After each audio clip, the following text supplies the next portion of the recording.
Drage gledalke in dragi gledalci našega YouTube kanala Zgodovina slovenskega alpinizma oziroma poslušalci našega podcasta, lepo pozdravljeni. Ponovno sem z vami Peter Mikša in to je nova zgodba iz serije Na robu stene. Na robu stene je serija pogovorov s plezalci, ki so s svojimi vzponi zaznamovali določen čas, prostor, način razumevanja plezanja in tako naprej. V ospredju niso zgolj tehnične podrobnosti ali ocene, predvsem pa, kot je značilno za naše pogovore, zgodbe, ki spremljajo vzpone. Torej, kako so nastali, kaj so pomenili za posameznika in skupnost, ter kako so vplivali na razvoj plezanja, bodisi alpinizma, bodisi športnega plezanja v Sloveniji. Vsaka epizoda se posveti enemu vzponu, enemu obdobju ali enemu načinu plezanja skozi pripoved tistega, ki je tam bil in to doživel. V današnjem primeru v bistvu se posvečamo vsemu temu, torej vzponu, obdobju in načinu plezanja. Pri seriji Na robu stene gre za pogovore, ker se plezanje sreča z zgodovino, spominom in osebnim pogledom na svet navpičnice. Danes se nahajam v Kranju, v središču naše Gorenjske, kjer živi naš današnji tokratni sogovornik, to je Srečo Rehberger, ki je eden ključnih akterjev začetkov prostega in športnega plezanja v Sloveniji. V obdobju, ko se je tudi pri nas začelo uveljavljati razumevanje, da je pomembno, torej kako preplezaš smer, ne le da jo preplezaš, je bil Srečo med tistimi, ki so to filozofijo začeli uresničevati v praksi.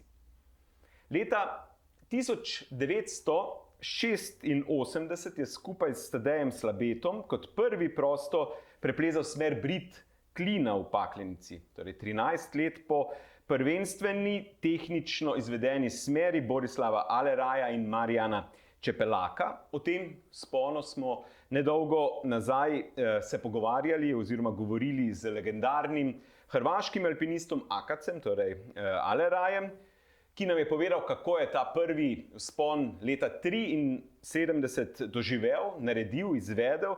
Prisluhnimo danes torej nadgradnji nadaljevanju te zgodbe okoli Brida Klina, ampak govorili bomo še o marsičem drugem. Zdaj, če se vrnemo na Brid Klina, ta vzpon je postal simbol na nek način prehoda iz klasičnega alpinizma v novo obdobje športnega, prostega in potem športnega plezanja. Torej, naš današnji sogovornik Srečo Rehberger je bil akter tega vzpona 86. leta, ampak Srečo je pustil sledi še marsikje. Bil je med prvimi in najbolj vidnimi športnimi plezalci pri nas. Prvi je preplezal smeri težavnosti 8B in 8B+. Sodeloval je pri razvoju prvih plezališč in bil dejaven pri oblikovanju slovenske plezalne skupnosti tistega časa.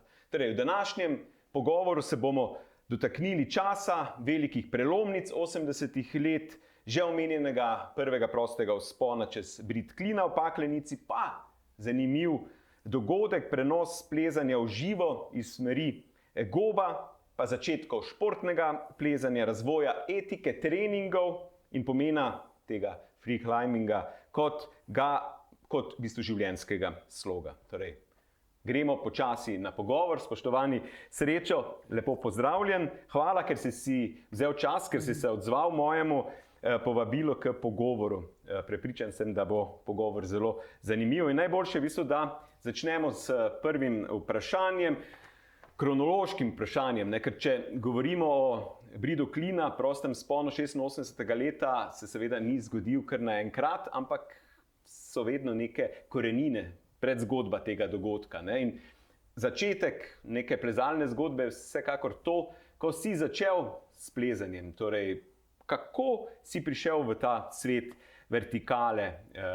Te je potegnila družina, prijatelji, lokalni alpinistični klub Kranj je bil zelo močan, je še vedno zelo močan, predvsem pa v 70-ih, konec 70-ih let verjetno zelo, zelo, zelo vabljiv z takimi eminentnimi stebri, ne? Za Plotnikom, Štremfljom, za njimi je že Gašerbrum, pa Everest in tako naprej. Torej, kako si prišel v svet vertikale?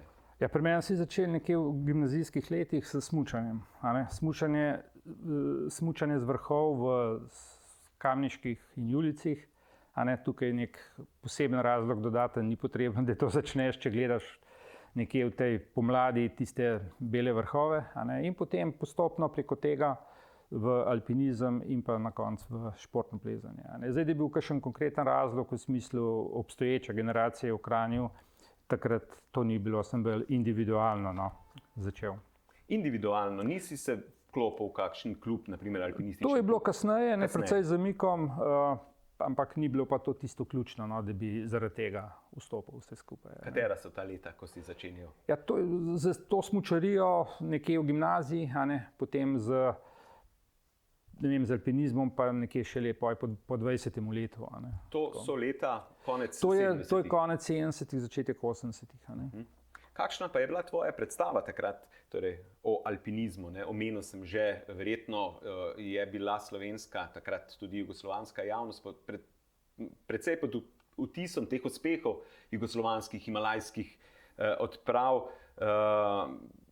Poudarjam pa alpinizem, omenjamo ta alpinizem, kar je zanimivo tudi za naše poslušalce, ker te danes v plezalni skupnosti slovenski poznamo predvsem kot, rečemo, stebra športnega plezanja. Seveda pa je na nek način šla tudi tvoja šola, se drugače ni šlo v tistem času, o tem bomo govorili, preko alpinizma.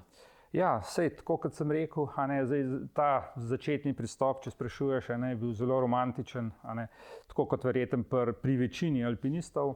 Potem nadaljevanje v smislu športnega plezanja je bilo pa čist izrazito športen pristop. Imaš tisti cilj, ki mu slediš, poskušaš ga doseči in potem dvigovati neko lestvico navzgor. Ja, všeč mi je ta podatek ali pa to zdaj, kar bova dala skozi, torej sem že poudaril, kako te poznamo kot športnega plezalca, tistega, ki je na nek način premikal meje, kar sem že omenil, ampak bil si zelo, zelo dejaven v, lahko rečemo, vseh zvrsteh alpinizma na začetku. Torej, težke skalne smeri poleti, pa po zimi, zimski vzponi, smučanje, solo vzponi, celo odprave, na kar še bomo prišli. Torej, kako si se loteval tega? Ja, vsekakor z velikim navdušenjem. Zdaj, tukaj, če omenja solo plezanje kot en vzorčen primer, na samem začetku, če zdaj gledam nazaj, kot neki alpinistični tečajnik, pripravnik, komaj iti v te velike klasike, kot so, v Dolgem hrbtu, Trikot, Šimenčkarja ali pa ta največji slovenski privis direktno v Štruci, iti sam na samem začetku, brez vrvi v te stene, recimo, da temu rečemo navdušenje. Saj pristop je bil samozavesten, tudi ni bilo nobenih problemov, ampak na neki točki potem je smiselno razmisliti o tem. Potem pa so sledili, klasične alpinistične stvari, se pravi vsi ti naši zaledeneli slapovi, zimski alpinizem, visoke stene, proste ponovitve, potem pa vse nižje stene in pa težje, temu primerno. Omenil si solo vzpon, seveda tam soplezalca nisi imel, ampak kdo pa so bili na primer tvoji soplezalci na začetku v tem obdobju? Na začetku, ja, se moram kar malo spomniti, zdaj soplezalci, to so bili prijatelji tle okrog, ni zdaj na samem začetku, da bi nekdo bil, ki je potem tudi dolg časa ostal v tem noter. Mogoče, Jože Pavšnar je bil gimnazijski, se pravi vrstnik, pa potem v sami športni plezariji Nuša Romih, s katero sva veliko plezala. Tako, pa od teh znanih imen pa jasno, Iztok Tomazin, Andrej Štremfelj, pri teh visokih stenah. Ja, štremplja se zasledi pri tvoji odpravi, pri eni od tvojih odprav. Ja. Naprimer, torej tudi odprave alpinistične so bile del tvojega plezalnega CV-ja, če bi lahko rekli. Ja, ni bilo nekako veliko, no, ampak tudi recimo zdaj tukaj bili smo skupaj, s Štremfljem in Tomazinom, v pik komunizma, najvišji vrh nekdanje Sovjetske zveze, Ismail Somoni zdaj. Severni steber, ena taka prva ponovitev, ko smo jo naredili, atraktivna smer, lepa linija, lepa gora. Če zdaj povzamemo to obdobje tvojega alpinističnega udejstvovanja, aktivnega alpinističnega udejstvovanja, lahko mogoče iz spomina potegneš kakšen vzpon, smer, dogodek, ki ti je ostal najbolj v spominu, ne vem, kakšna zgodba, lepa ali pač slaba, tudi te so iz tega prvega obdobja. Ja, zdaj spet, tako bom rekel, vsi teli zaledeneli slapovi slovenski, potem mogoče smučanje iz Skute na sever, pa iz Škočne na jug, ali pa mogoče prva zimska ponovitev direktne smeri v Stenarju. To je ta lepa trikotna stena, če oddaleč gledaš dolino Vrat, levo, se pravi severno od Triglava, tukaj so z Iztokom Tomazinom plezala, če me že sprašuješ po neki zgodbici, za novo leto, da ne spomnim se več točno katerega leta. Vem, da na neki polički sva bivakirala enih par metrov narazen, ker ni bilo prostora. Vem, da sem dal čevlje dol, in me celo noč skrbel, kaj če mi padajo dol. Tako, recimo, nič takega, ampak vendarle. Kasneje te pot odpelje v prosto plezanje. Torej, postaneš eden ključnih akterjev obdobja, ko ta duh free climbinga preplavi tudi naše stene. Kako se to zgodi pri tebi? Torej, kdaj začutiš, da je to, naprimer, ne? Ja, zdaj, ne da bi zmanjševal pomen mogoče prvih plezalcev neke smeri, ampak dejstvo je, smer je preplezana, ko je prosto preplezana. Tako da zdaj ta trend se je zelo pojavil v Alpah in Dolomitih nekje v 80-ih letih. Pač enostavno se je to moralo zgoditi, če so smeri tam, če niso preplezane prosto, se morajo preplezati. In recimo, da pa se je to končalo, ali pa se še ni, bilo pa je dosti popularno v letih tam po 2000, to se pravi v Yosemitih, kjer so bile znane te, veliko se je govorilo zdaj o teh prostih ponovitvah, teh smeri v El Capitanu. Tako da jasno, da potem je to izziv, ki se mu sledi, in to je to. Prvi, ki prinese to in začne udejanjati zgodbe, je Iztok, ko z Iztok Tomazin, ko z Borutom Bergantom prideta iz tega potovanja, mislim, da 78. leta v Ameriki, in potem že naslednje leto predvsem Iztok postane tisti vodilni pri tej ideji. Kmalu mu sledite tudi drugi, naprimer kot med alpinisti potegne to špuro vsekakor Franček, knez, ki dvigne, ampak Franček ostane v alpinizmu. Vi pa potem počasi to idejo prostega plezanja prenašate tudi v steno. Torej, pred tem obiskom Tomazina in Berganta ni bilo sploh dobenega razmišljanja v to smer? Ne, seveda ne. Jaz takrat tudi nisem bil še del tega sveta. Je pa dejstvo, da je v Ameriki, v ZDA je bila ta plezarija jasno precej spredaj, ker mogoče danes zveni čudno, ampak dolg časa so se plezale samo visoke smeri, samo visoke stene. Noben ni plezal kratkih smeri. Če bi gledal zdaj to obdobje, da ti plezaš 20-metrsko smer, to je neobičajno, oziroma se enostavno ne pleza, ker ni izziv. Šele potem, ko se je to nekako razumelo na način, da ni vse višina, da ni vse vrh, se je razmahnilo tudi v tej smeri.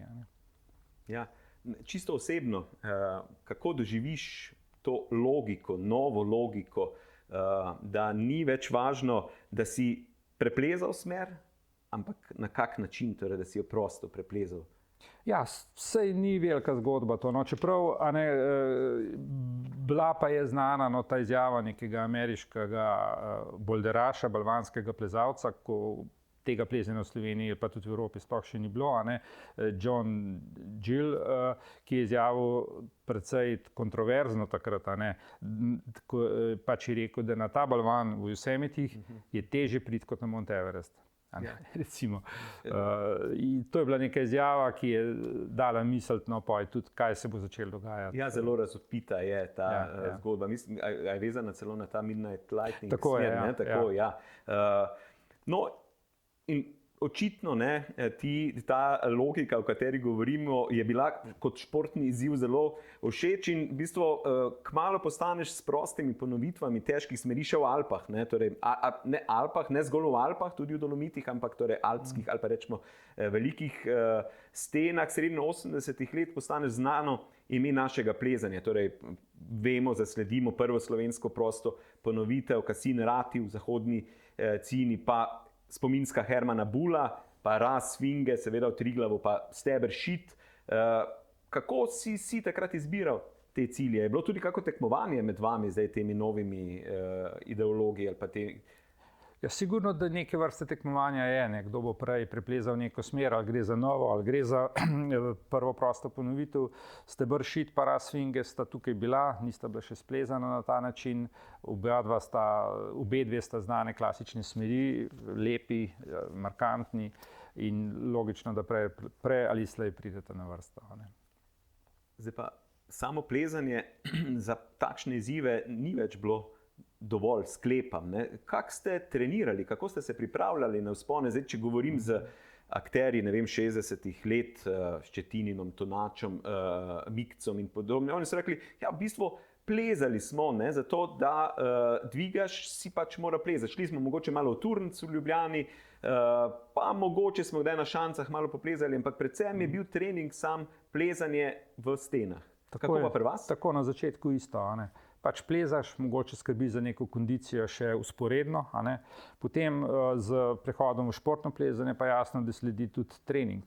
Ampak zdaj tukaj v mojem primeru bi rekel, da je to bilo kar nekaj, to popolnoma zgrešeno z današnjega zornega kota, če gledam nazaj, pač ni bilo znanja, ni bilo izkušenj, nekaj treniraš, toliko, da si utrujen, mislim pa, da je to popolnoma neprimerljivo zdaj z današnjimi treningi, predvsem s temi boulder stenami, in tudi čisto drugačnim pristopom. Tako da ta trening je bil, mislim, da zelo neučinkovit. Vsekakor. Vsi vidiki današnjih možnosti, od znanja nutricistike, treniranja, samega treninga, možnosti treninga, ste vi bili precej goli in bosi, kako bi se temu reklo.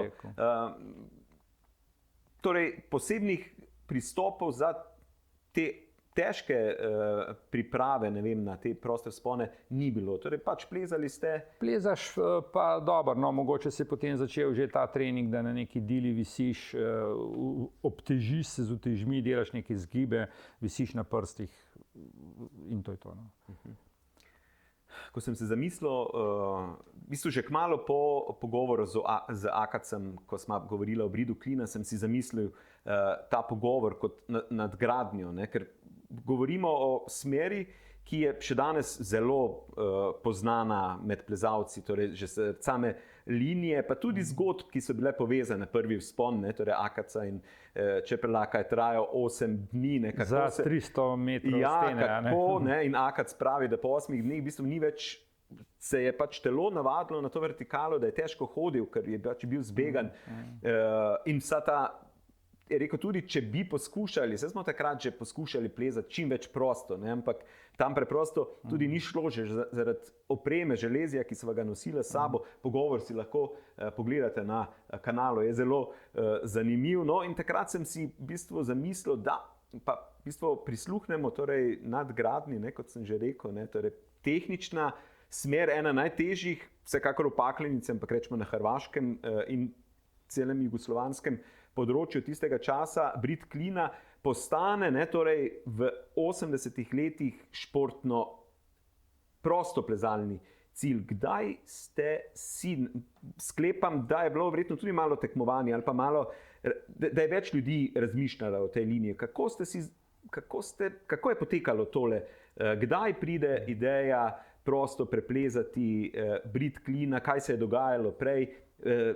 živite, spite in pač vse, kar je bilo zraven Ševaniča, Lukine, torej drugi časi za današnji čas, mogoče če malo osvetliš to pakleniško zgodbo tistega časa. Paklenica je še vedno med vsemi generacijami, ki prihajajo, zelo priljubljena tema in seveda destinacija. Pa da pogledamo malo na ta čas 80-ih let. Ja, v tistem času je bila Paklenica dejansko slovenska, večino se je dogajalo tam, ampak zdaj, če govorimo o bridu klina, moramo recimo, da tudi o tej gobi v Ospu.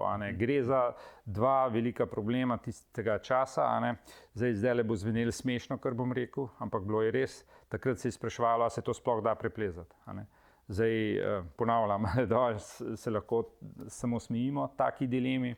Ampak takrat je pa tako bilo, zdaj, ko se zapleteš v neke te previse s tehničnim plezanjem, z lojtrcami, znane so zgodbe iz Gobe, iz Ospa, ko je marsikdo popolnoma omagal, se zapletel v tistih previsih.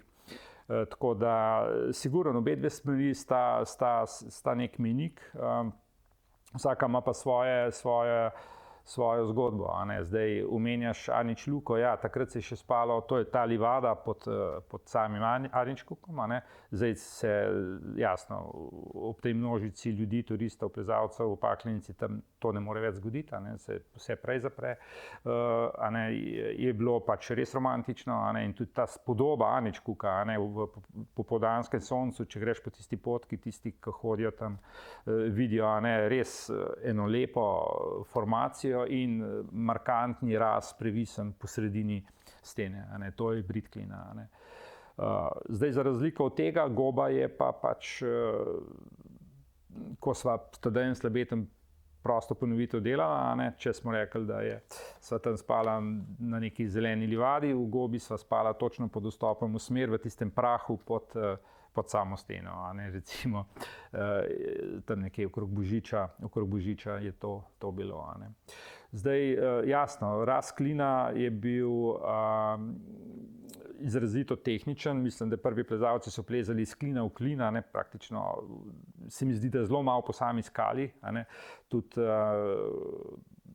klinov je bilo ogromno noter, ampak vsi neki zarjaveti, lesene zagozde in tako naprej. Tako da jaz sem se spomnim v prvem težkem raztežaju tam zavrtal en svedrovc na roke, mogoče ga ne bilo treba za tisto osnovno varovanje. Potem pa, ne vem, 3-4 dni sva bila tam, tako da sva šla 2-3 čez steno, preden sva to splezala, enako tudi v Gobi. Spomnim pa se občutke iz raza klina, teh vrvi, ki visijo daleč od stene, prosto navzdol, veter jih šiba okrog, ali pa to strmoglavljanje teh jat ptic, ko tik ob tebi na polno pikira, ko te kar malo z ravnotežja vrže ta piš. Tako da res veličastno so bili ti vtisi tam. So bili padci tudi, verjetno. Kak je bil pa občutek padca v takem previsu? Ni, sej padec je, zdaj tukaj siguren, glede slabega varovanja, padcev niti ni bilo, si tako prividen, na nek način, da ne greš tako kot potem kasneje, v nekih dobro varovanih smereh, ko lahko padeš. Tako da Goba je bila varovana, so bili svedrovci že noter, dočim v tem bridu klina pa ne, in tukaj je previdnost pač morala biti. Tako da je bil po tej plati bolj resen vzpon. Zanimivo mi je, ko sem bral zapise tega vzpona, pa tudi komentarje drugih. Presenečenje je bilo, ker je brid klina bil na koncu kot prosto na fraj ocenjen zgolj, v narekovajih, takrat o tem še bomo ocenjevali z lestvico, 9 je bila to, danes je to 7C, Ja, 9 je 7C. Je bilo pričakovanje, da je to težje ali kako v glavnem? Ne vem, mislim, da je bila prvotna ocena še celo nekaj nižja. Zgledajo verjetno, da bo težje, pa potem ni bilo vse. Goba je tudi 7C. Tako, približno ista težavnost, isto previsna zadeva, zelo podobne zgodbi sta to. Kakšen pa je bil odziv? Torej, glede na ocene je bilo to veliko dejanje in potem presenečenje, ker pa so mogoče misli glede na impozantnost linije in stene, da bo težje preplezljivo. Ne? Sploh se kaj ne spomnim dosti glede tega, no, takrat, kaj je cena imela nek pomen, ni imela. Mislim, da je prevagalo to, da je to preplezano zdaj, nekaj, kar je izgledalo nemogoče, pa da je preplezano. Zdaj v sami oceni se pa niti ne vem, a se je kaj dosti polemiziralo, govorilo. Verjetno so poskušali tudi drugi v liniji. Vse zdi se mi, da sem zasledil. Tudi to ne vem točno. No. Takrat sem se bolj s sabo ukvarjal, če tako rečem. In ne vem, no, zdaj, da bi bilo kaj poskusov resnih v eni in drugi smeri, mislim, da ne.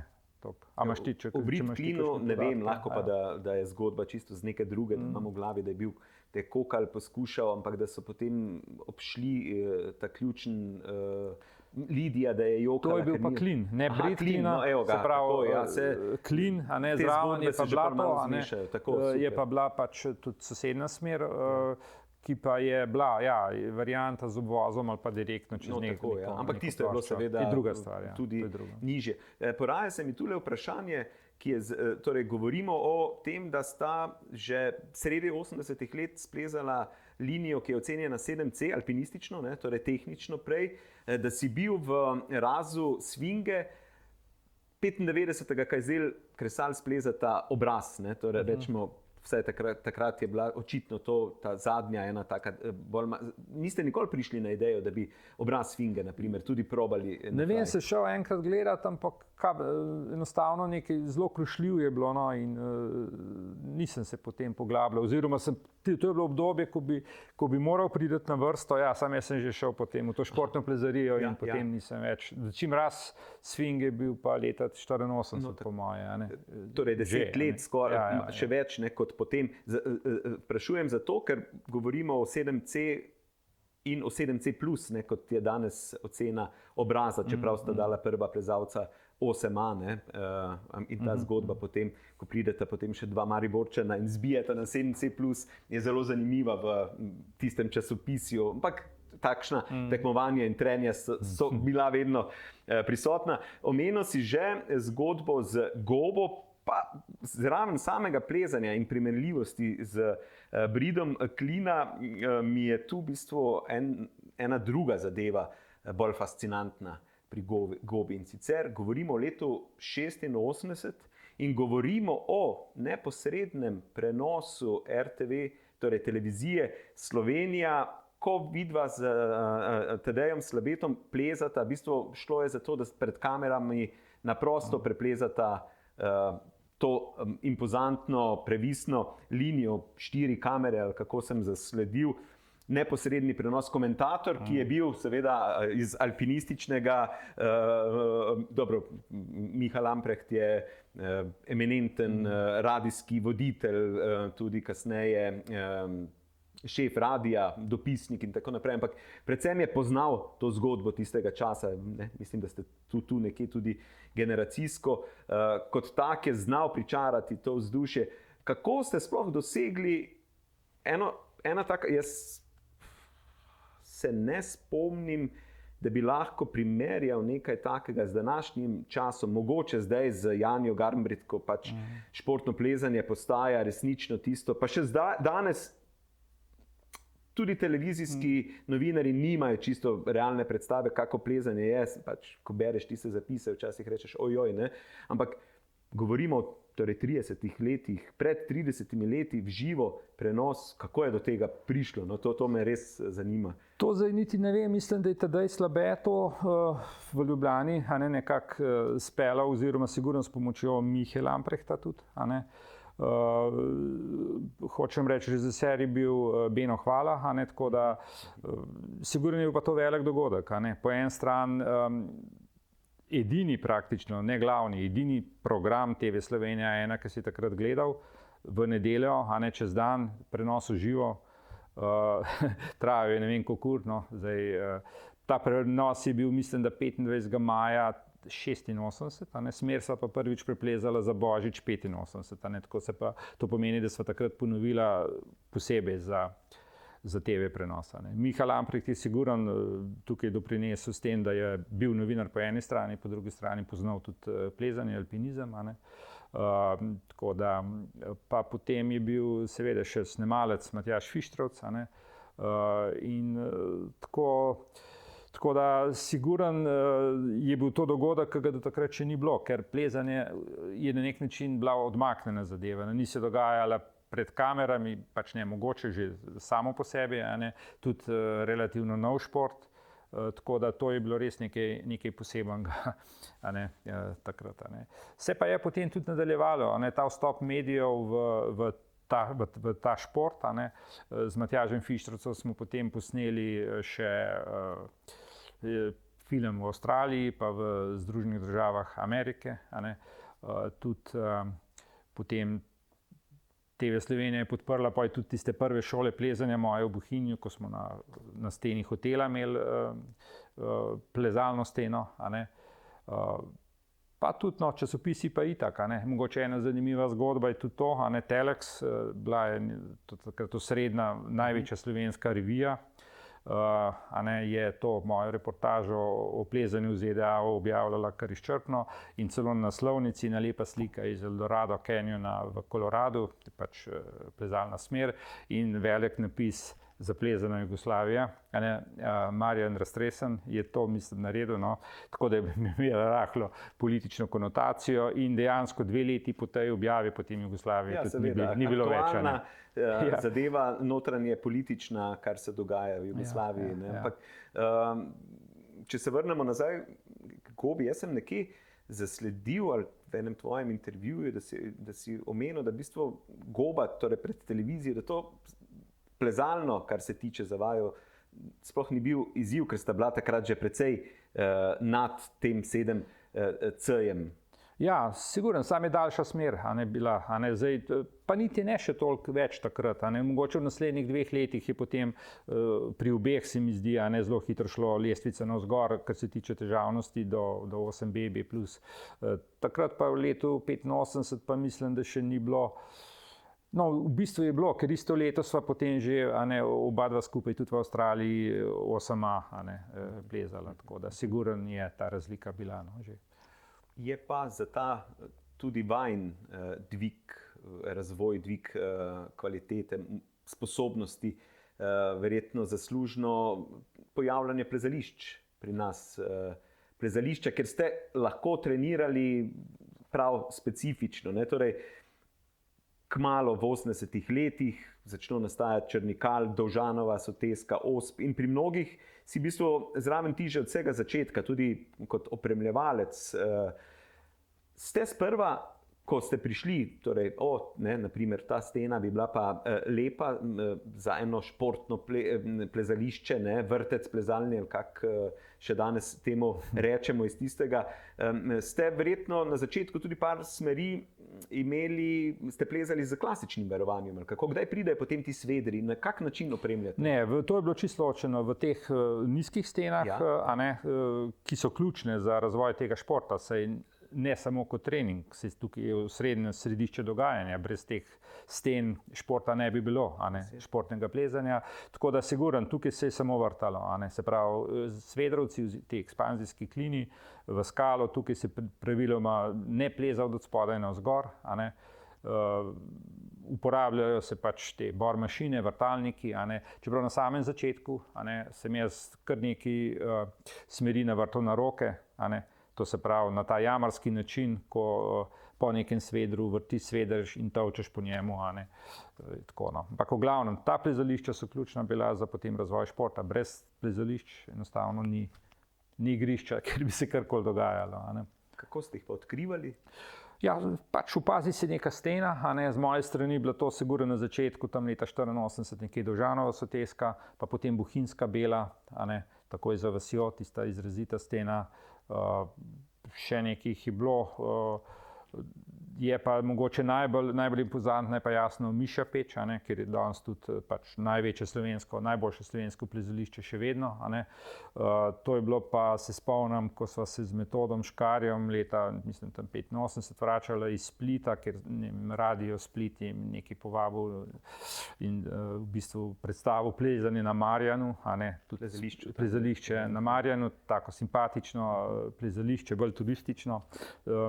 No, in ko so se vračali nazaj, vem, da je bilo en mrzel zimski dan, zaledenela Jadranska magistrala in potem sva rekla, greva še pogledat Osp.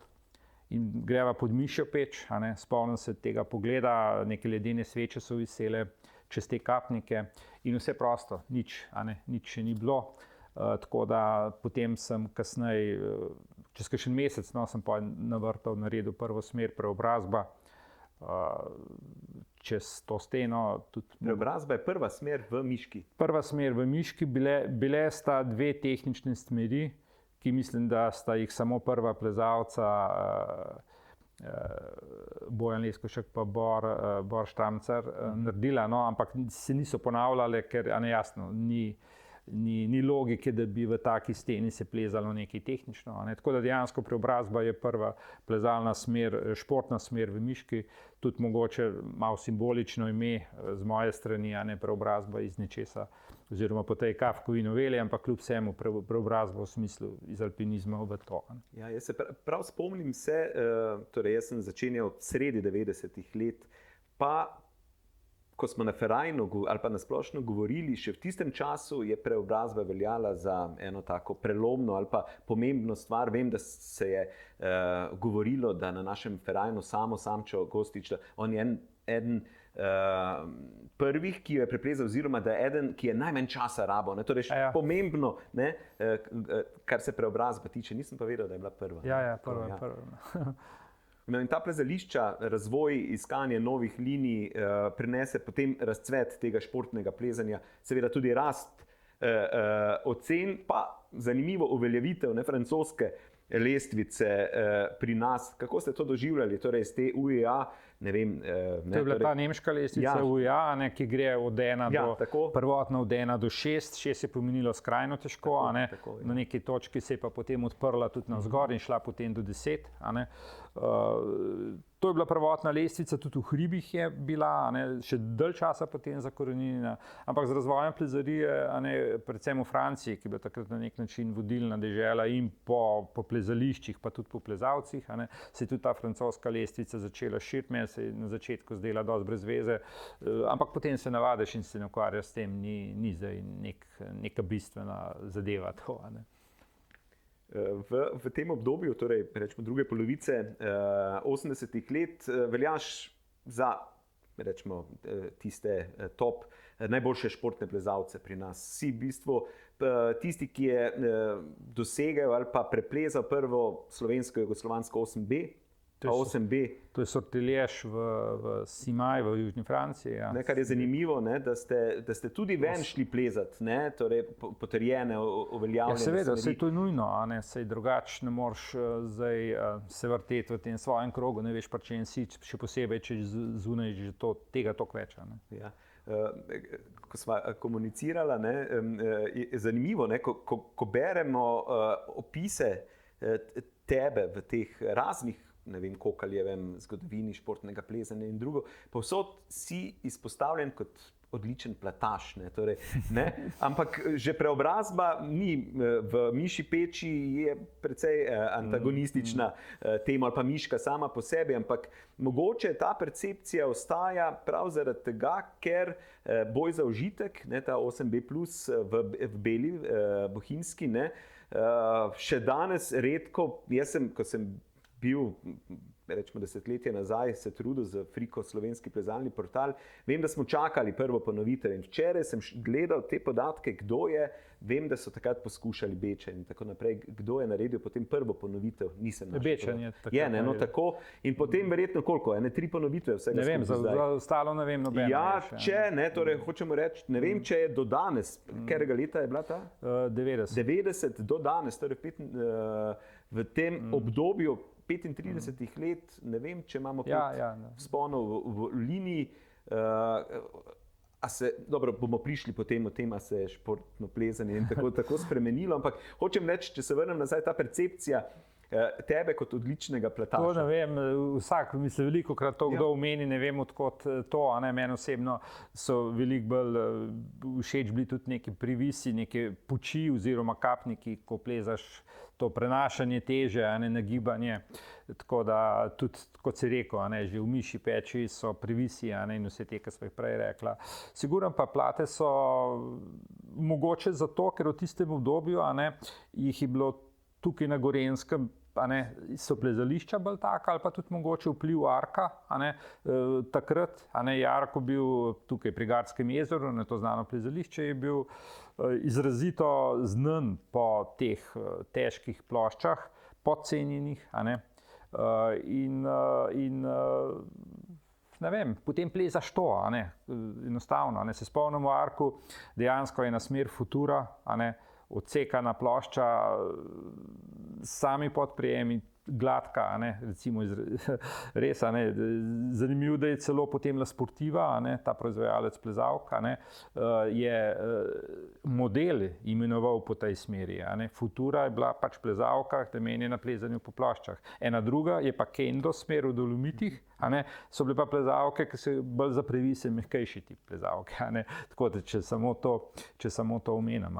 Zdaj, nekaj zanimivega je pa tukaj, v Bohinjski Beli ob tem boj za užitek, obstoji še ena smer, Lojtrica domačih, za katero sem izrazita plošča, kratka, se pravi, za katero sem jaz res mislil, da bo hit.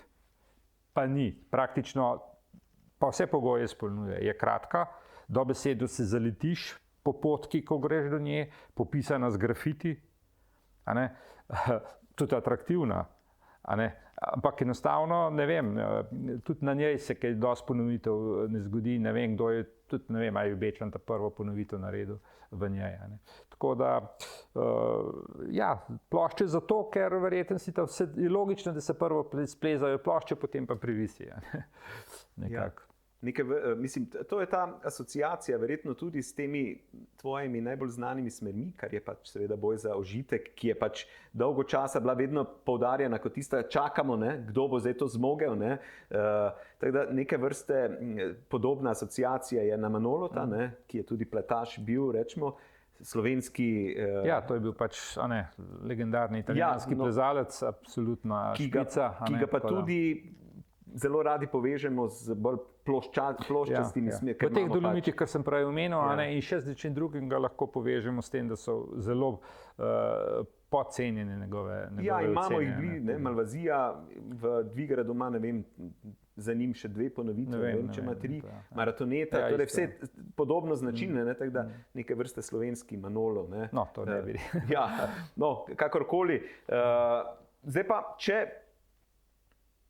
se vrnemo ali pa pogledamo celo to tvoje plezalno obdobje, bi lahko izpostavil enega, še kakšnega zraven plezalca, domačega, tujega, alpinista, športnega plezalca, torej, ki so na nek način v tvojem plezalnem obdobju vplivali na tebe z idejo, načinom plezanja, tehniko in tako naprej, da si rekel, imamo radi, imamo neke vzornike in tako naprej. Ja, v imenih ne vem, sigurno pa je to ta generacija Francozov, ki je bila takrat najboljša, še posebej zanimiv. Tukaj ta moment je bil mogoče zanimiv. Takrat se je lezel, se pravi, počasneje, kot danes. Bolj je bilo poudarjeno to izrazito gibanje, mogoče je bilo celo več vredno, če ti določen gib narediš počasi, namesto da dinamično. Danes je pa izrazito dinamično plezanje, so ti skoki, tudi na tekmovanjih se vidijo še posebej, vse gre v to smer.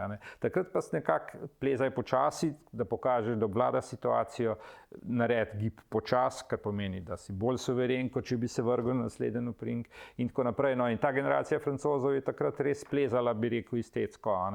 In jasno, da ti so nekako bili spredaj, zdaj v Sloveniji je bilo v tistem času, kaj pa vem, če se je tukaj plezalo 8B, B+, je bilo globalno 8C takrat. Takrat še ni bilo, se pravi, ena stopna, mogoče težavnost, naj bilo tukaj tega zaostanka. Tako da, to je to jasno, ob teh Francozih pa potem še, ne vem, po en Nemc, 2 ali pa 2 Angleža, recimo, pa Manolo, še, če omenim to. Rad vprašam tako kronološko potem svoje sogovornike, katera, torej, da malo pogledamo, čisto tako, katera smer, kateri vzpon bi lahko rekel, da je tvoj največji dosežek? Ja, zdaj pri tem športnem plezanju sigurno ta boj za užitek, predtem goba Razklina, pa mogoče na tisto, ki sva tudi omenila, v visokih stenah, Razfinge, pa steber šit. Tako no, nekako, kateri da bi zdaj pa izrazito izstopal, pa bi težko rekel. No. Imam mogoče kateri posebno mesto zaradi tega, ker ne vem, je bilo med plezanjem kaj zelo težkega, psihično napornega in podobno, da ga lahko izpostaviš, da se reče, ne vem, tu pa sem najbolj trpel, tu pa je, ne vem, tako pač težek, ne v smislu ocen samih, ampak spon kot spon, pač, ne vem, te pride nevihta, zasneži. Ja, to je bilo, no, sigurno spomnim se nekih neviht strašnih, kot strela, ko vidiš to kroglasto strelo, ki se vrti, ki šiba mimo tebe navzdol. Se pravi, kot neka poletna nevihta dobi, nekaj prognoz takrat ni bilo toliko natančnih kot zdaj, da bi točno vedel, kdaj se bo zgodila, do ure natančno. Pač si šel, zjutraj je bilo lepo vreme in potem se je velikokrat tudi to zgodilo, da te to zajame. In potem z vsem tem železjem, ko si, kaj bo zdaj naredil, lije na polno, do vrha imaš mogoče par 100 metrov še, navzdol ne moreš, to se pravi, v tem nalivu plezaš in je to. No? In potem te strele so recimo bila ena zgodba, ki se jo spomnim. Dejansko, no, ko mimo tebe se kroglasta strela privali navzdol, šibne. Ja, to drugače pa ni bilo nekih, tako da bi rekel, nekih hudo tveganih stvari. Vsaj zaznal jih nisem. Ampak to je v alpinizmu je relativno. Tudi to, zakaj potem ta prehod v športno plezarijo. Mogoče v alpinizmu z dvigom stopnje tveganja lahko marsikaj preplezaš. In ta stopnja tveganja je tista, ki dela razliko. Zdaj, koliko si pripravljen tvegati. V plezariji športnem je pa pač lestvica tam je in tu nekaj druga manevrskega prostora ni toliko, kot je. Zdaj, koliko pa si pripravljen tvegati, je pa tudi tema, o kateri lahko zdaj, ko smo starejši, razmišljamo, takrat itak ne. Zdaj, a se zavedaš tega, a sploh pomisliš na to, ko si mlad? Ali pa se počutiš zanesljivo, pa rečeš, sem toliko pripravljen, ne more se nič zgoditi, no. Ampak dejstva so, če gledamo slovenski alpinizem, so drugačna. Seveda, imamo subjektivne, objektivne nevarnosti, pri športnem plezanju je jih ni. Tako, je pač, če je napaka, je subjektivna, medtem ko pri alpinizmu na ene objektivne ne moreš vplivati. Glih takrat plas pride, kamen se sproži, gams glih v tistem trenutku sproži en kamen in preleti tebi ali pa na štrik, karkoli že. Ja, tako je. Se spomnim ravno v stebru šit, ko sva ga že omenila prej, pred samim vzponom, na začetku je tam ena polica, tam se navezuješ, in preleti neka skala dol, jo razgon na polno poč, praktično 2 metra od tebe. To, da te ni, ne vem, je to smola, je sreča, ampak recimo primer. Ja, tako je.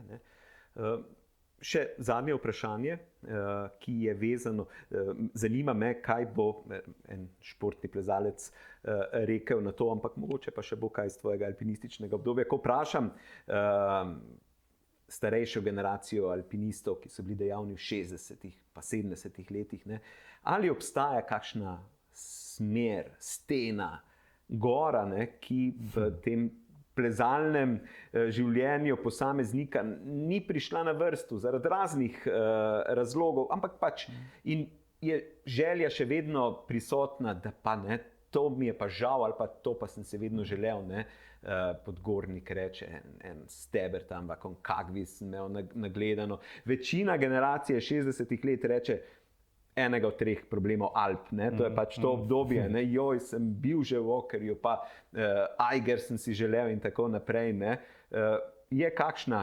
Preveč bi rekel. Ja. Zdaj v mojem primeru to bi bile predvsem te ledne smeri, Zdaj, če malo v šali rečem, mi kar malo žal, da sem svoje življenje zapravil v tem mikrosvetu nekih oprinkov v športnih smereh, ko se pač pogovarja, debatira, vse dogaja na nekih milimetrih, ko je to tvoj kozmos.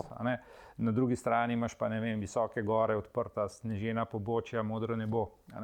Tako da tukaj sigurno, v tej smeri pa res pogrešam tega, da bi bilo več. tako da zdaj mogoče malo sem kompenziral v tem zadnjem času tudi z nekimi odpravicami, če tako rečem, na Altaj, pač največji vrh Sibirije ali pa Kavkaz, Užba in podobne stvari. No, to je tisto, kar mi pa res manjka zdaj, tako je. Ja, verjamem, da si vseeno lahko pomirjen sam s sabo in celostno, ne, kako je to. Kako pa v bistvu kot eden protagonistov športnega plezanja pri nas gledaš v bistvu na razvoj današnjega športnega plezanja? Verjetno smo v tistem klimaksu trenutno zaradi Janje šole, ni dovolj prostora, ni dovolj šol, ki bi lahko sprejela otroke v teh časih pri vas, ne, ste bili to bolj posamezniki, ki niti niste vedeli, kako bi trenirali, niste niti imeli kje trenirati, ne. Način plezanja, treniranja mene fascinira kot nekdo, ki je se še pred dobrimi 10 leti ukvarjal s treniranjem, kako je šel ta trening tudi balvanov čisto v novo smer, torej samotvorjene, ni več teh klasičnih oprimkov, ne, ker delaš gibe, ampak v bistvu se mečeš ali pa torej je zgodba nekega, kar vseeno ne moreš prenesti kot paralelo v naravno steno. Ne. Zelo težko, ja. In veliko teh ima potem težave, prav, ker pač tam ne vidi oprimka ali pa se ne spozna, ne, ker plezanje v skali pa vseeno čisto neka specifika, ne moreš začutiti oprimek. Ta tekmovanja, saj balvani so šli čisto v drugo smer, kar je super. Na splošno pa plezarija je danes razvit popularen šport, enakovreden drugim. Po eni strani tudi rekreativno, zelo priljubljen. Tako da vse super, kar se tega tiče. Zato ni čudno, da je tudi toliko zanimanja in gledalcev in samih mladih ali pa tudi starih, ki to plezajo. Zdaj, takrat v naših časih pa ne vem, a so te gledali bolj kot junaka ali bolj kot bedaka, ko si se ukvarjal s tako stvarjo, na nek način bil precej eksotičen. Ja. Ampak brez vas ne bi bilo tega. Ne? To so te stvari, ki se gradijo, ali pa korenine, ki gradijo današnje. In prav je, da se vsaj meni se zdi kot zgodovinarju, da je prav, da se pogovarjamo na nek način teh stvareh, ki so pripeljali do danes. Ne? Na nek način, kot bi rekli, nekdo je vrgel kamen v jezero in ti valovi danes prihajajo. Ne? To so valovi, val, na katerem jezdimo danes, ne, je nastal precej. Ne? In vesel sem, ker sem lahko danes gostil enega od teh, ki je na nek način vrgel ta kamen, ali kako bi se temu rekel. Kamenček. Ja, torej, hvala lepa za to, da smo lahko kramljala, drage gledalke, gledalci, poslušalke, poslušalci. Prišli smo še do ene od zgodb iz zgodovine slovenskega alpinizma. Na nek način smo že krepko stopili tudi v zgodovino športnega plezanja, ampak dobro je tako, da slišimo čim več tega. Hvala torej, Srečo, za to, da je z nami, da si z nami delil tvojo zgodbe plezalnega življenja. Drage gledalke, gledalci, poslušalke, poslušalci, vam pa še enkrat hvala za pozornost. Se slišimo, vidimo kmalu, do takrat pa pomembno in poudarjamo vedno srečno.